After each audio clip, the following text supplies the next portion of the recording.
That's cool. I'm going into the Spitfire cockpit. In this video, I am in the Spitfire cockpit. I'm going to be in the Spitfire cockpit. Let's go. I'm afraid I can't let people take photos from that side, but I'm happy to use your phone and camera to take photos from that. So let me know when you're ready. Give me your phone, and yeah, I'll take. Look at this, boys. It's beautiful. Look. It's the throttle, I think. No, this is the flaps. It's the pedal. You like it, Max? By the way, there's no air brake. How is it? How does it feel? Yeah, it looks really good. There's all we've got no knots. We've got altitude. We've got basically everything. I've adjusted the trim for your rudder. You got your fuel mixture.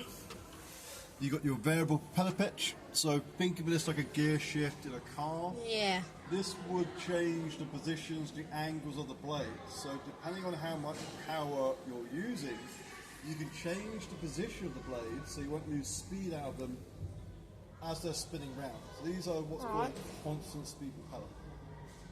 As mentioned, wheels up, wheels down is on your right hand side. Now the older Mark 1 Spitfire had a hand pump. Oh yeah. If you've seen the film Dunkirk, you'll notice Tom Hardy when he's landing on the beach, he's pumping hell up and down. Yeah, so that's what you do in the Mark 1. And the Mark 2 Spitfires onwards had this simple push up, push down handle. So, Alright. this is a very late World War II Spitfire, a Mark 16. Now, Mark 16s were fighting over Europe near the end of the war. So at the beginning of 1945 is when the Mark 16s were fighting. I see.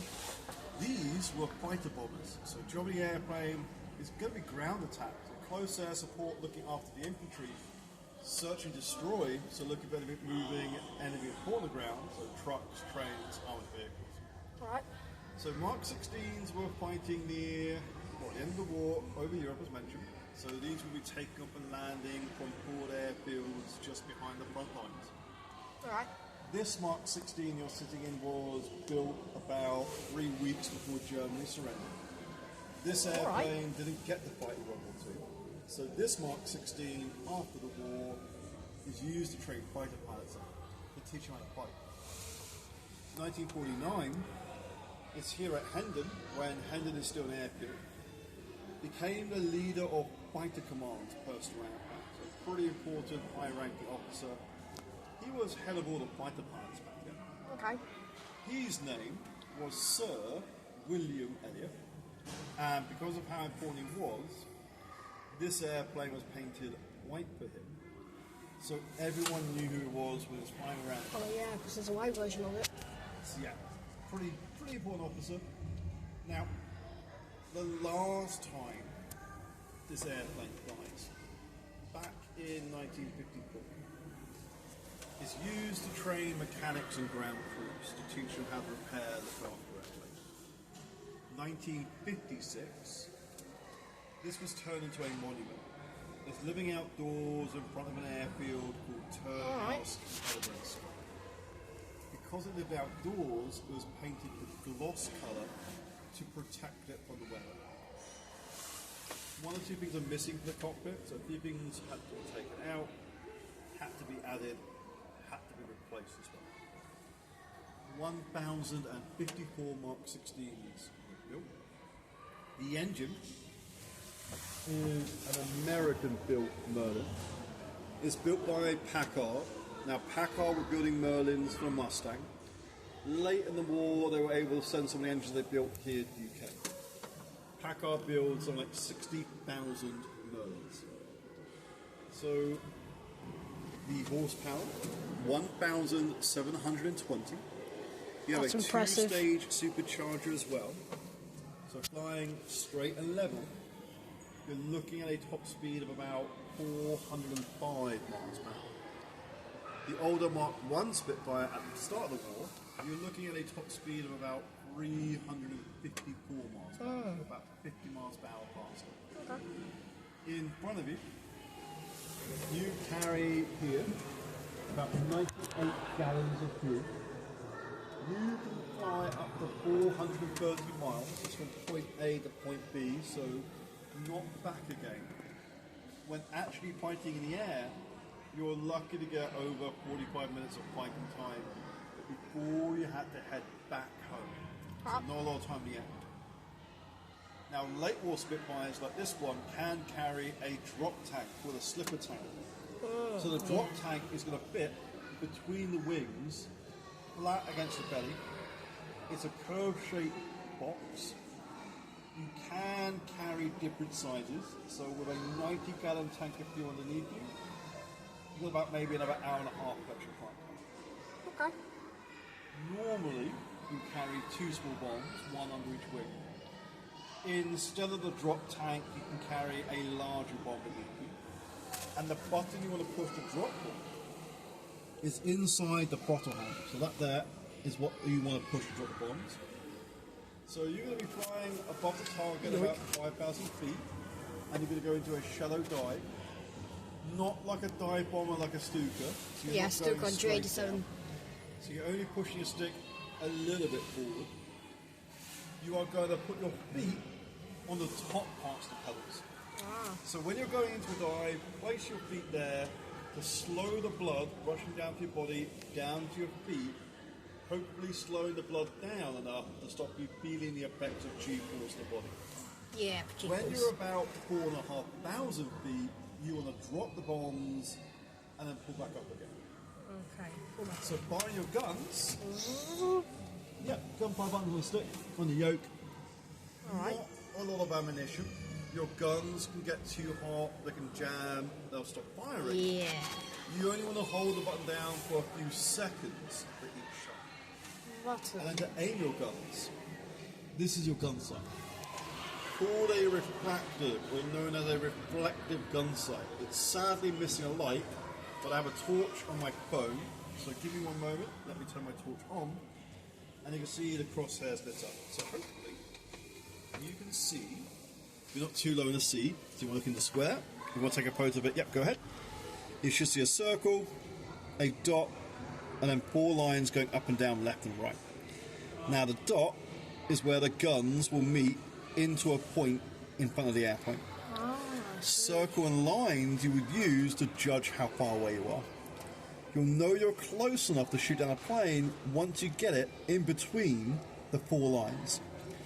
Another way to try and shoot down planes a little bit more difficult is called deflective shot. So it's the same way you will shoot down a bird or a clay pigeon using a shotgun. You want to be aiming your guns in front, ahead of the airplane, because by the time the rounds have left your weapon, the airplane trying to shoot down would have flown past you. Now, at the start of the war, Mark 1A Spitfire carried 8 small machine guns, 4 in each wing, all 8 guns fired at the same time. You were firing the same size bullet as a rifle, so it did not do a lot of damage. Yeah. So at the Battle of Britain, you're trying to fly as close as you can. You want to aim for engines, fuel tanks, cockpits. The Mark 1A carried 2,400 rounds in total. That's lasting 17 seconds, and that was it. Gone. 17 seconds of 17 ammunition gone. seconds. So each gun had 300 rounds each, and yeah, hold the button down for 17 seconds, and that was it. Gone. That wasn't okay.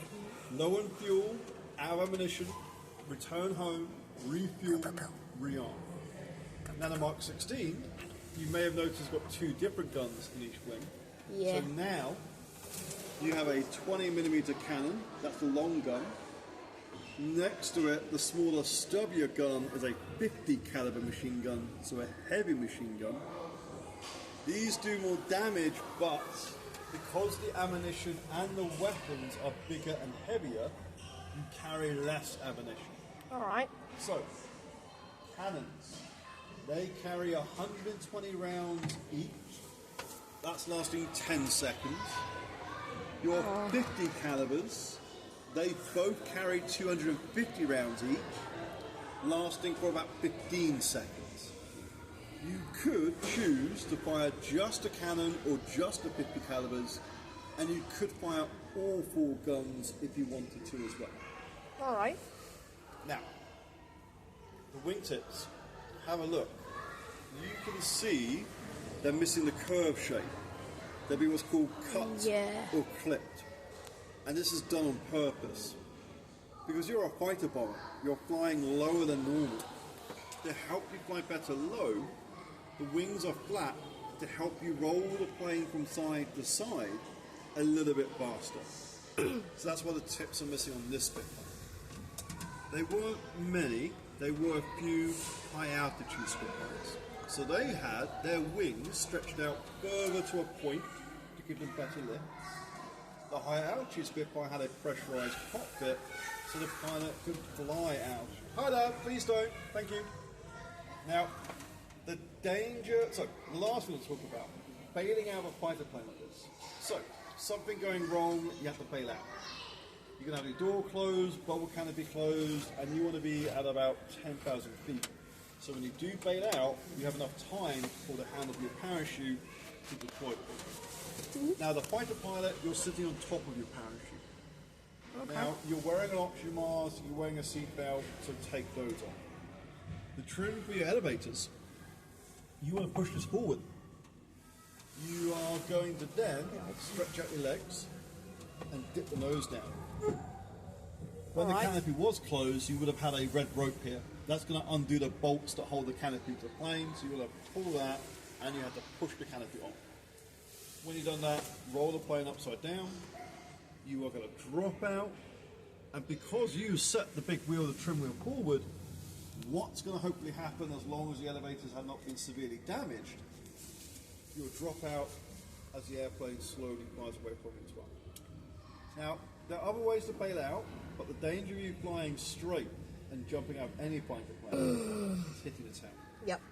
High speed, very good chance you can either kill yourself or severely injure yourself. Pull the hand of your parachute back a little bit too early. You could have got the parachute damaged or wrapped around the town.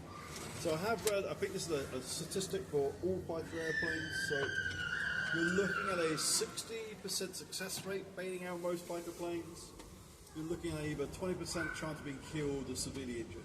So it's happened to pilots around the world, not just Spitfire pilots. That, I'm afraid, is your time up. So if you want to take more photos inside, please do.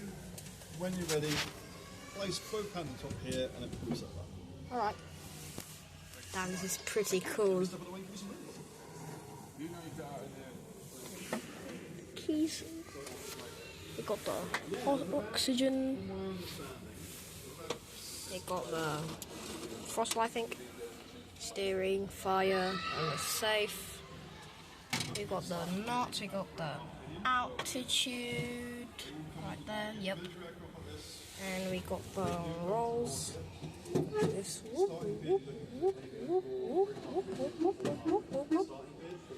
you have to turn upside down to actually go off. Anyways, thank you for watching, and I'll upload more videos.